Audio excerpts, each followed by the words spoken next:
Welcome. My name is Jeff Hawkinson. I'm the owner of the Backyard Native Plant Nursery and Educational Project, Handsome Trig's Prairie Patch. I grow, steward, and offer seed-grown native plants for dispersal into wild and tended landscapes in order to feed the bees, the pollinators of our trees, and the insects at the heart of our food chains. I'm also a dad to a toddler who loves to play in the dirt. So I'm also engaged in the work and play of helping kiddos and families develop relationships to the more than human world. Thank you for your interest in my third annual Native Seed Starting Workshop. In 2023, I wrote and received a grant from the North Carolina Native Plant Society to install a native plant garden and host a native seed starting workshop. Not realizing how popular the winter sowing workshop would be, I was blown away when over 70 people attended two separate workshops. And after experiencing that enthusiasm and excitement the first year, I knew that this was something that I'd love to continue hosting. And in the second year, 3 local companies responded to my donation requests with enthusiasm, and it was because of them that I was able to recreate the success of the first year's workshops. Local tree care company Leaf and Limb provided financial support. Rachel's Native Plants donated 10 species of seeds for the event, and Country Farm and Home gave 3 large bags of sterile seed starting mix. With the added support from individual community members who donated nursery flats and pots, additional seeds, and encouragement, we were able to provide all necessary materials to attendees free of charge. And a big thank you to the local native plant nurseries that support this undertaking, including Flower of Carolina, Flowering Earth Natives, and Rachel's Native Plants. This year, I'm grateful for the continued support of Leaf and Limb and owner Basil Camus that make this workshop possible with its financial support. I'm excited to continue hosting these workshops and learn about the exciting, life-giving home and community projects that y'all are engaged in. I'd like to share with you what to expect when you come to this self-guided workshop, as it's my hope that you leave feeling enriched, enlightened, and enlivened by your experience, the way that I have felt when working with native seeds and germinating them. So first, at the heart of this workshop is sort of a simple truth, and that is that most native seeds germinate best when they overwinter in the soil and in soil that is exposed to the processes and the elements in the regions that they're endemic to. So that means that they're getting rained on, they're freezing, they're thawing, there's dry periods, there's wet periods, there's sunlight, in addition to the other kind of complex processes that happen. So in nature, seeds are dispersed kind of naturally. They fall into the soil and they germinate when the timing is right, or the right set of circumstances have happened. So while we've developed lots of strategies, as humans to germinate them, whether that's putting them in wet paper towels in the refrigerator to mimic the cold weather, the wet cold weather, or scarifying them with sandpaper or pouring hot water over them. Ultimately nature and natural systems remain, for me at least, like my most effective and favorite friend to help me when germinating native plants and seeds. So here's what to expect.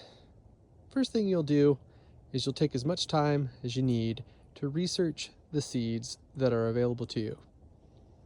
And then you'll move outside and you'll get pots and soil. So the reality is our North Carolina soil, as much of the soil in our country, is littered with non-native and pervasive weedy species of plants. So if you were to plant the seeds directly into your landscape, they would be outcompeted by all of the plants that are growing up right now. Instead, we'll be using a sterile propagation mix donated by the lovely folks at Country Farm and Home out of Pittsboro. This material is disease-free and seed-free. You'll take whatever containers that you want. You probably have some of these at home, whether it be yogurt containers or hummus containers or milk jugs or cups or even Ziploc bags, and you will fill these with soil. The only requirements are that they have some drainage holes and the tops can be open to the elements. You'll fill up as many containers as you need or want. Next, you'll take your pots and soil inside and you'll sow your seeds. Typically, you'll sow them as deep as the seeds are wide. Certain seeds require sunlight to germinate. Those ones will be clearly marked and they'll need to be placed on the top of the soil. As long as I haven't indicated otherwise, a good rule is to sow these native seeds thicker than you would with vegetable seeds. So don't be afraid to put, 4 or 5 in a cell here as opposed to 1 or 2, and 10 or more in a container like this. You can also always just thin them out later in the spring, if you have really good germination. And then make sure to label your plants and bookmark any information that you need. You can always refer back to any of the material you find in this workshop, as all of it will be available online.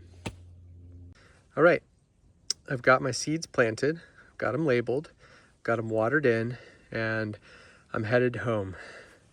Once I'm home from the workshop, I'm gonna find a spot in my landscape that is shaded.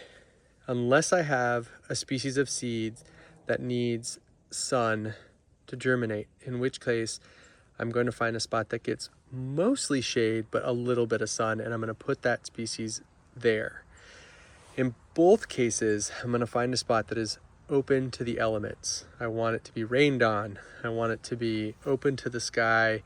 It can be beneath some trees, but I want the water to get on it. So for me, there's that means the north side of my house. I'm gonna take it. I like to put it off the ground if you can get it off the ground by a couple of inches. And then now I need to protect this, mostly from squirrels and birds.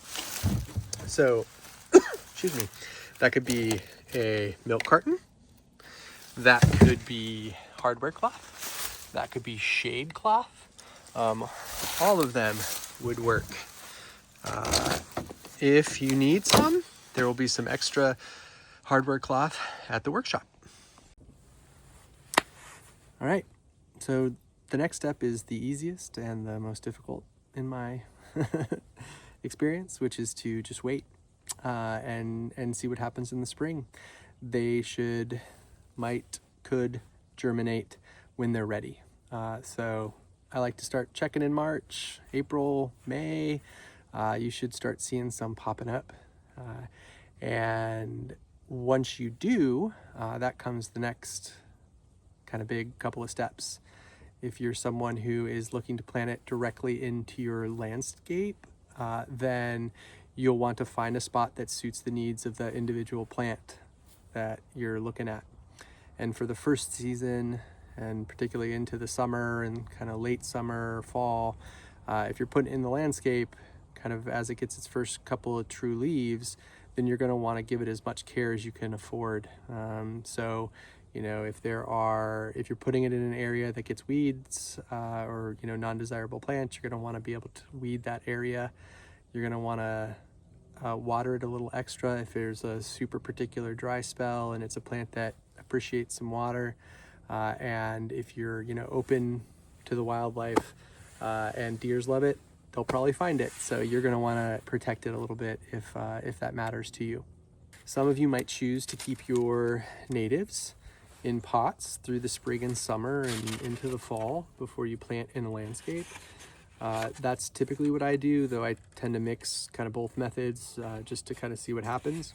So you'll want to pot up your natives in the spring as soon as they get a couple of sets of true leaves and they've got a little bit of root growth. So you know, if you're planting them in something, if you had them planted in something small like this, you might consider kind of bumping them up to something a little bit bigger so that they have more space for their roots to grow. And there's also the ability for that pot to retain more moisture. You know, when you think about some of the really, really hot, dry spells that we get in the summertime, some of these plants could really become distressed or die if they if they don't get enough water. And so typically if you have them in those really small cells, that can happen. So I like to move them into bigger pots in the spring. Typically like Memorial Day is what I usually end up finding time around that time. When you pot up your plants, you're gonna want to think about the individual conditions that that plant wants and find a spot in your yard that more or less kind of mimics what it needs. And the only caveat there is that, you know, these are baby plants, and so I don't want you thinking that because you have a plant that is drought tolerant and wants full sun, it doesn't mean that you can put, you know, a 3-month-old plant in direct sunlight for 9 hours a day without watering it, right?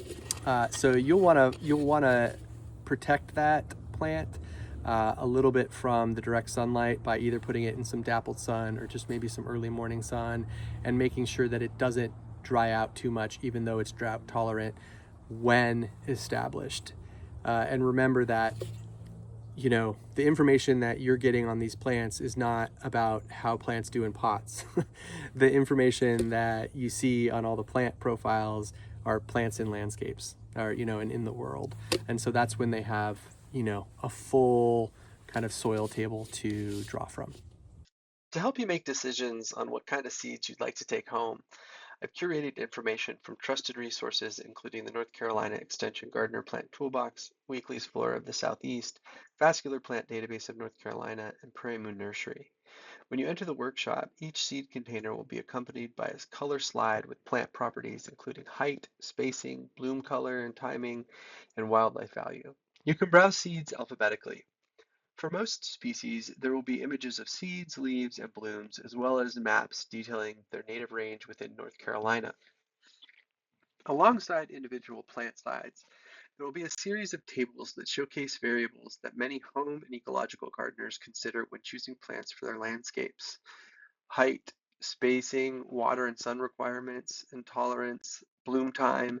These tables can be used to reference against whatever design constraints you have in your landscape and garden projects. If you're newer to native plants, yay! I'm so glad that you're here. There's some really great resources that I have available for perusal that should set the stage for native seed starting for you. I've designed this workshop with a wide array of native plant gardeners in mind, so I hope you come as you are, take whatever you need, and stay as long as you want.